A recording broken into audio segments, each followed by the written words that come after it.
Hey foodies, welcome to liveloveloverecipes.com. இன்றைக்கி நம்ம சேனலில் நம்ம பார்க்க போகிற ரெசிபி வீடியோ என்னன்னு பார்த்தீங்கன்னா, இட்லி, தோசை, பூரி, சப்பாத்தி இந்த மாதிரி டிஃபன் வெரைட்டிஸுக்கெல்லாம் தொட்டு சாப்பிட்ற மாதிரி ஒரு சூப்பரான சைட் டிஷ் ரெசிபி தான் பீஸ் குருமா ரெசிபி. இந்த பீஸ் குருமா ரெசிபிக்கு பச்சை பட்டாணி தேவையில்லை. நான் இதை காஞ்ச பட்டாணியை வச்சு சூப்பராக செய்கிறது எப்படின்றத நான் இன்றைக்கி உங்களுக்கு சொல்லித்தரேன்.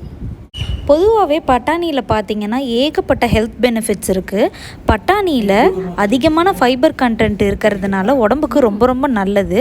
And one of the most cholesterol free vegetable அப்படின்னா அது இந்த பட்டாணி தான். ஸோ இந்த பட்டாணியை எப்போவுமே ஃபுட்டில் அதிகமாக சேர்த்துக்கிறதுக்கு பாருங்கள். பேசிக்கலாக இந்த பச்சை பட்டாணி வந்து பார்த்திங்கன்னா மே-ஜூன் மந்தில் தான் ஹார்வெஸ்ட் ஆகும், நிறைய நம்மளுக்கு கிடைக்கும். அதை அப்போவே வாங்கி நீங்கள் ஃப்ரிட்ஜில் ஃப்ரோசன் பண்ணி வச்சுக்கிட்டிங்க அப்படின்னா உங்களுக்கு எப்போல்லாம் தேவையோ அப்போல்லாம் யூஸ் பண்ணிக்கலாம். அது மட்டும் இல்லாமல் இப்போ கடையிலேயே வந்து நிறைய காஞ்ச பட்டாணி கிடைக்கிது. எந்த சீசனில் வேணாலும் எப்போ வேணாலும் கிடைக்கும். ஸோ அந்த காஞ்ச பட்டாணியை வாங்கி வச்சுக்கிட்டிங்க அப்படின்னா உங்களுக்கு எப்போல்லாம் தேவையோ அப்போல்லாம் நீங்கள் ஊற வச்சு யூஸ் பண்ணிக்கலாம். இதை நீங்கள் ஒரு 5 to 6 hours ஊற வச்சிங்க அப்படின்னாலே சூப்பராக ரெடியாகி வந்துடும். அதுக்கப்புறமா உங்களோட குக்கிங்கை ஸ்டார்ட் பண்ணிக்கலாம். வாங்க இப்போ இந்த பீஸ் குருமா ரெசிபி எப்படி செய்யலான்றதை பார்க்கலாம். ஃபர்ஸ்ட் இதுக்கு ஓவர் நைட் சோக் பண்ணி வச்சுருக்கிற அல்லது 5 to 6 hours சோக் பண்ணி வச்சுருக்கிற ட்ரைடு பீஸை ஒரு குக்கரில் ஆட் பண்ணி அதில் வாட்டர் அந்த பீஸ் முங்குற அளவுக்கு மட்டும் ஆட் பண்ணிவிட்டு 4 times விசில் வர்ற அளவுக்கு வச்சு எடுத்துக்கோங்க. இப்போது ஒரு பேனில் 2 to 3 tablespoons ஆஃப் ஆயிலை ஹீட் பண்ணிக்கோங்க. ஆயில் சூடானதுக்கப்புறமா ஒரு பட்டை, 2-3 கிராம்பு, ஒரு ஏலக்காய் இந்த ஸ்பைசஸ் எல்லாம் ஆட் பண்ணி வாசனை வர்ற வரைக்கும் பொரிய விடுங்க.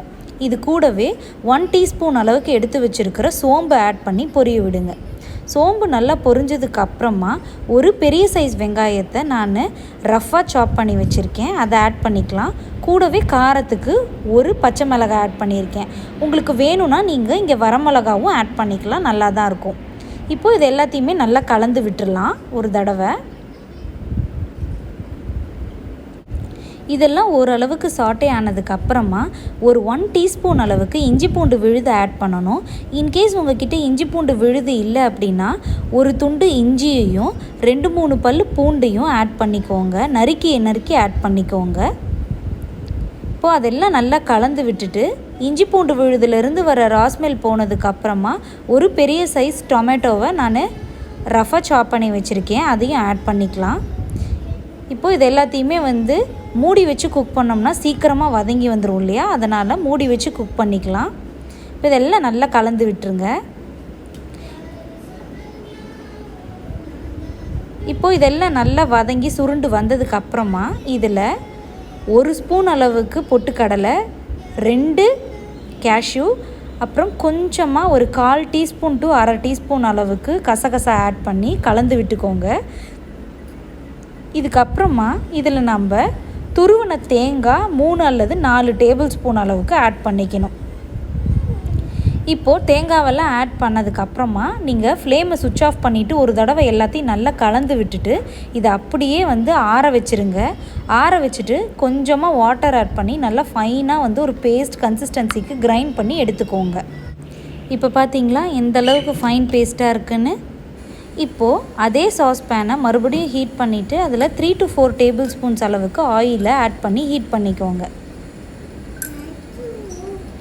ஆயில் நல்லா சூடானதுக்கப்புறமா நம்ம அரைச்சி வச்ச வெங்காயம் தக்காளி பேஸ்ட் இருக்கு இல்லையா, அதை ஆட் பண்ணிவிட்டு தேவையான அளவுக்கு தண்ணி ஆட் பண்ணிக்கோங்க. தண்ணி ஆட் பண்ணி ஒரு தடவை நல்லா கலந்து விட்டுட்டு இதை குக் பண்ணணும். இதில் தண்ணி ஆட் பண்ணும்போது கொஞ்சம் பார்த்து ஆட் பண்ணிக்கணும். ஏன்னா நம்ம வேக வச்ச பீஸ் இருக்கு இல்லையா, அந்த பட்டாணியோட தண்ணியும் சேர்த்து தான் இதில் ஆட் பண்ண போகிறோம். அதனால் தண்ணி இப்போது பார்த்து ஆட் பண்ணிக்கோங்க. இப்போ இது எல்லாத்தையும் ஒரு தடவை நல்லா கலந்து விட்டதுக்கப்புறமா ஒரு 1/4 teaspoon அளவுக்கு மஞ்சள் பொடி, ஒரு 1.5 teaspoon அளவுக்கு காஷ்மீரி ரெட் சில்லி பவுடர் தான் யூஸ் பண்ணியிருக்கேன். சாதாரண மிளகாத்தூள் இருந்தாலும் நீங்கள் யூஸ் பண்ணிக்கலாம். 1 tablespoon அளவுக்கு கொத்தமல்லி பவுடர், இது எல்லாத்தையுமே ஆட் பண்ணிவிட்டு நல்லா கலந்து விட்டுருங்க. இப்போது நம்ம ஆட் பண்ண அந்த ஸ்பைஸ் பவுடர்லேருந்து ராஸ்மெல்லாம் போகணும். ஓரளவுக்கு அது கொதிச்சிட்ருக்கும்போதே நம்ம வேக வச்சு நல்லா ஃபேமாக இருக்கணும், பட் வெந்து இருக்கணும். அந்த அளவுக்கு இருக்கிற பீஸை அதோட தண்ணியோடைய இதில் ஆட் பண்ணிக்கோங்க.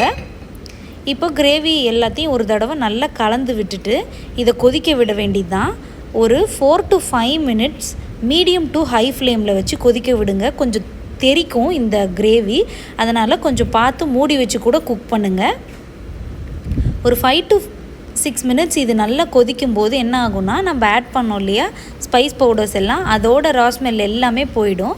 அதுக்கப்புறமா கொத்தமல்லி இலையெல்லாம் தூவிட்டு ஒரு தடவை ஒரு கொதி வந்ததுக்கப்புறமா நீங்கள் ஃப்ளேமை சுவிட்ச் ஆஃப் பண்ணிவிட்டு இட்லியோடையோ தோசையோடையோ எது கூட வேணாலும் நீங்கள் சர்வ் பண்ணலாம். ரொம்ப ரொம்ப டேஸ்டியாக இருக்கும் இந்த குருமா. நான் இதை பூரி கூட தான் சர்வ் பண்ணேன். எப்போவுமே பூரிக்கு நம்ம உருளைக்கிழங்கே செய்கிறோம் இல்லையா, ஒரு சேஞ்சுக்காக இந்த மாதிரி குருமா வெரைட்டி செஞ்சு பார்த்துட்டு நீங்கள் எப்படி வந்திருக்கு அப்படின்றத கண்டிப்பாக கமெண்ட்ஸில் சொல்லுங்கள். இந்த ரெசிபி உங்களுக்கு பிடிச்சிருந்ததுன்னா லைக் பண்ணுங்கள், உங்கள் ஃப்ரெண்ட்ஸ் அண்ட் ரிலேட்டிவ்ஸ் கூட ஷேர் பண்ணுங்கள், அண்ட் மறக்காமல் நம்ம சேனலையும் சப்ஸ்கிரைப் பண்ணுங்கள். தேங்க்ஸ் ஃபார் வாட்சிங்.